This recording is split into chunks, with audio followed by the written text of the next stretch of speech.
Welcome back to Speedy Movie Recap. Today we continue the story of the film named Dune. You can click the card at top right corner to watch the last episode of Dune. Spoilers ahead, watch out, and enjoy this video. Kynes takes them to see the harvesting fields aboard 3 ornithopters. She shows them one of the harvesting crawlers as it does its job harvesting spice from the surface. She points out spotter aircraft on the lookout for worm sign, a sand wave moving toward the crawler. She explains that worms travel deep, but get closer to the surface when they prepare to attack. The worms are attracted by noise and vibration, and will try to attack the harvesters. Paul asks why they don't just shield the machines, but Kynes says shields are a death sentence in the desert, as they attract the worms and drive them into a killing frenzy. Duke Leto spots a sand wave and Kynes calls out the sighting to another craft, explaining that they'll call for a carryall to retrieve the crawler, which will harvest spice up until the last minute. The carryall arrives, but a malfunction prevents it from being able to lift the crawler. As the crawler can't be lifted out, its crew is in danger. Kynes says the crawler has a crew of about 21, and Leto decides that the ornithopters will take 6 men each. Paul points out that this still leaves them 3 men short, but Leto says they'll find a way before steering his thopter for the crawler, with the others following his lead. Landing near the crawler, Leto orders his men to throw out the thopter's shield generators to make room and reduce weight. He then calls out over the radio for 7 men each to be put aboard the 3 thopters. Paul disembarks with some of the others, setting foot in the desert. The carryall disengages and flies away as the worm nears. The crew of the crawler comes running out. Paul directs some of them to his thopter, but then falls into a trance. The worm gets ever nearer, and Leto is about to take off when they realize Paul isn't on the thopter. Paul is on his knees near the crawler, whispering to himself. He is pulled from his daze when Gurney comes to retrieve him. They make a run for the thopter, but are knocked to their feet as the worm starts to break the surface, causing the sand to shift and begin sinking in. They regain their feet and make it to the thopter, and they all watch from above as the sandworm swallows the crawler whole. Back at the base, Duke Leto warns Paul that he can't take such risks, and Paul apologizes. Leto then tells Kynes that she must realize that the Harkonnens left them faulty equipment to ensure that they fail, but she says the carryall was merely old. She tells him that she is not there to take sides, and that men like him have come and gone. She tells him to take good care of his family. Paul is examined by Dr. Yu says that spice is a psychoactive chemical, and that Paul seems to be sensitive to it, but that he'll be fine. Dr. Yu leaves. Paul tells his mother that what he experienced wasn't an allergic reaction, but that he had a vision. Jessica asks what he saw. His vision was of Chani, the girl he's been seeing in his dreams for some time. He says the vision was confusing, that he also saw what he thought was his death, but it wasn't, and that a knife was important somehow. He says that someone will hand him a blade, but he doesn't know when or where. He says that he knows that Jessica is pregnant, and she is shocked. She says he can't know that she only realized herself recently that she was pregnant. On the harsh imperial planet Salusa Secundus, the Sardaukar prepare to depart. Piter de Vries walks with a Sardaukar warrior who assures him that the Sardaukar outnumber the Atreides forces. De Vries counters that the Atreides legions are well trained, some of the finest in the Imperium. The warrior clearly thinks the Sardaukar are superior, stating that those who oppose them find only death. Lady Jessica speaks with Duke Leto. She says she needs to tell him something about Paul, but he doesn't want to hear it. He says that Paul has been distracted ever since Jessica brought the Reverend Mother to see him. He asks if something happens, will she protect their son? Lady Jessica says she'd protect him with her life, but Leto counters that he isn't asking her as a mother, but as a Bene Gesserit. She asks why he's having these thoughts. He says he thought they'd have more time. Dr. Yu stops in Paul's room that night, leaving him something to drink and wishing him good night. In their bedroom, Leto and Jessica lie down for the night. He says he should have married her. Later, some guards hear a figure approaching. The figure shoots the guards before entering a room and lowering the base's shields. Duke Leto awakens and realizes something is wrong. He walks the halls, noticing a fallen figure. Leto calls for security but receives no response. He activates his body shield. Turning the fallen figure over, he finds a servant woman with a dagger in her chest. A poison dart comes out of the darkness, penetrating Leto's shield and knocking him unconscious. The mysterious figure reveals himself. It's Dr. Yu. Gurney is awakened and told that the shields are all down. He rushes outside to find a large enemy ship hovering in the sky, and he gives orders for the Atreides forces to get their own ships off the ground. There are explosions as the enemy forces begin bombing the base while anti-aircraft weapons return fire. Enemy transport ships land, disembarking soldiers. Gurney and his men engage in close quarters combat with them. Elsewhere, a group of Atreides men is surrounded and annihilated by Sardaukar. Leto is awake now but incapacitated. Dr. Yu tells him that he's made a deal with the Baron to turn over Leto, because the Harkonnens had used wife hostage. Yu slips Leto's ducal ring from his finger, saying he'll give it to Paul, and do all he can for the boy. Yu implants a false tooth in Leto's mouth. He explains that if Leto bites down on it, it will fill the air with poison gas. It will kill Leto, but if he picks the right time, it will also kill Baron Harkonnen. Outside, Harkonnen's men kill Atreides prisoners. Inside, Duncan Idaho takes on a few enemies, dispatching them with ease. In the chaos, Paul and Lady Jessica have been kidnapped aboard a thopter. Their captors debate killing them. Duncan kills a few enemy soldiers before commandeering a thopter of his own. On the thopter with the captives, the Harkonnen men discuss raping Lady Jessica, lamenting that they've never had a highborn. Paul warns them not to touch his mother, and one of them smacks him. Lady Jessica signs to Paul that he isn't ready, but Paul attempts using the voice to manipulate one of the men to remove his mother's gag. It doesn't work, and the man tells him to shut up. The Harkonnen men decide they've gone far enough into the desert, and decide to throw Paul out of the thopter. As one of the men prepares to do just that, Paul uses the voice again, instructing him to remove Lady Jessica's gag. It works this time, and the man removes the gag. Lady Jessica uses the voice to command him to kill one of his fellow Harkonnen soldiers before moving to release her from her restraints. A third soldier tries to stop this, but Lady Jessica uses the voice on him before killing him herself. After killing the last soldier, she frees Paul. The thopter lands, but the Harkonnens manage to cripple the aircraft remotely. Paul and his mother climb a sandhill, and see the city on fire in the distance. Duke Leto awakens in restraints in the presence of Baron Harkonnen and a few of the Baron's guards. The corpulent Baron dines on a meal. In the desert, Paul and Lady Jessica open a Fremkit, a desert survival kit, they found on the thopter. Inside is a note from Dr. Yu letting anyone who finds the Fremkit know that it contains an Atreides beacon.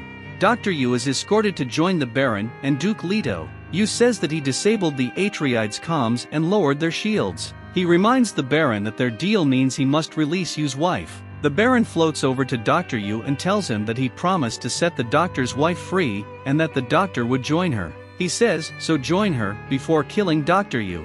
Harkonnen tells the Duke that his family is dead, and that his house has fallen. As Paul finds his father's ducal ring in the Fremkit, Leto whispers something. The Baron activates his shield and leans in to hear what he's saying.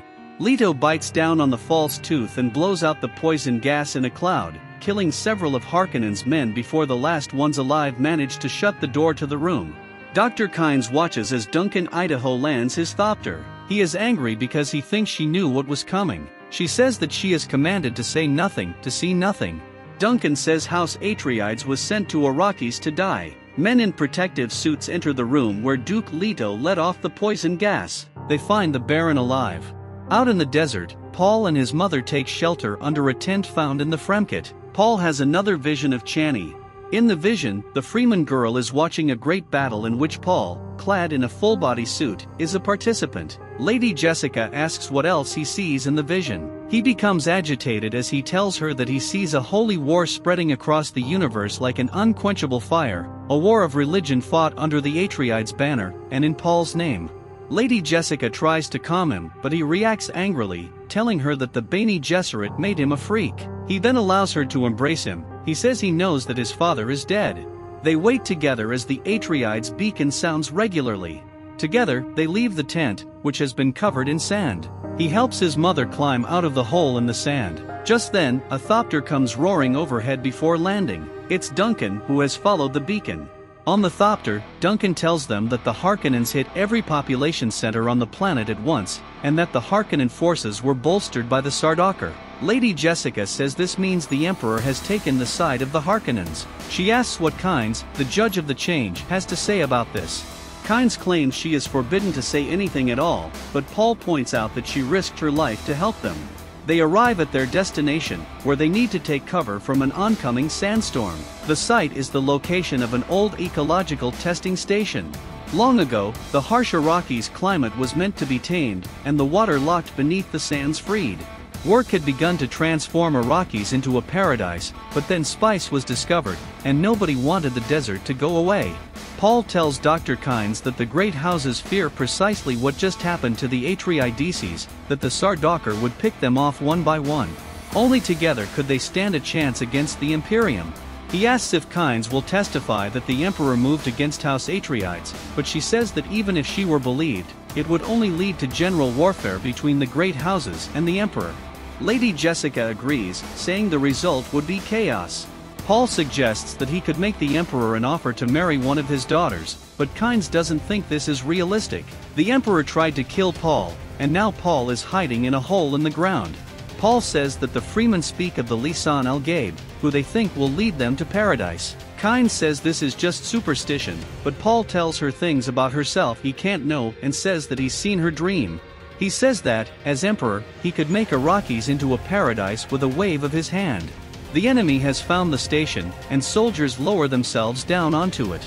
Battle commences between them and the Fremen guards. In the room where Paul and Lady Jessica converse with Kynes, Duncan hears fighting. He gets his sword and opens the door to see a battle in the hall. He goes out into the hall and salutes Paul as the door closes. Paul tries to follow, but the door is locked. Duncan fights bravely but is vastly outnumbered, and he eventually falls. Kynes has a back way out and urges Paul and Lady Jessica to follow her. The enemy soldiers fire lasguns through the locked door. As the lasers cut through the room, those inside try to avoid being hit. In the hall, an injured Duncan is still alive. He attacks the soldiers, giving his friends a chance to escape before he finally dies. Kynes tells Paul and Jessica to find a thopter and take off, to fly into the storm and climb above it, where it's mostly dust, after which they should head south and find the Fremen. She says she can't go with because the thopter only seats 2, so she plans to find another station from which she can get in contact with the Lancerat about the Sardaukar attack. Paul and Lady Jessica find a small thopter and escape on it.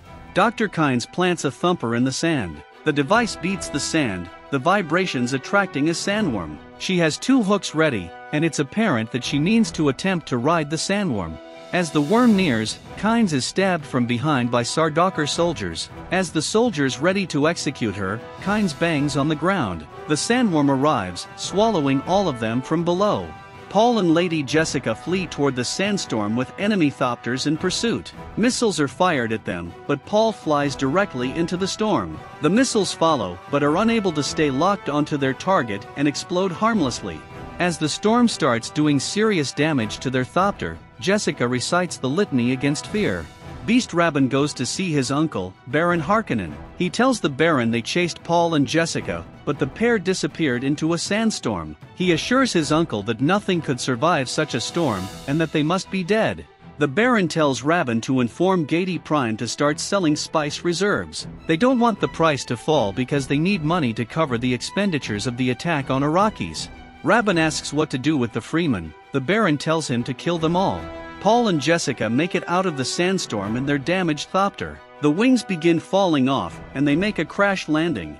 They get out and run for some rocks. They get to the rocks and put on still suits. A sandworm passes near. The duo set out over the rocks to look for the Fremen. When they stop to rest, Paul has another vision of Chani. In the vision, she tells him that he'll need to face his fears. He also sees another Freeman in the vision who tells him that he has much to learn. Paul and Jessica continue on, searching for the sietch where Duncan lived for a while, using a para compass to guide them. Jessica sees some greenery in the distance, and Paul says that means Freemen live there. Paul says they will wait until after dark to cross the sands, which is worm territory.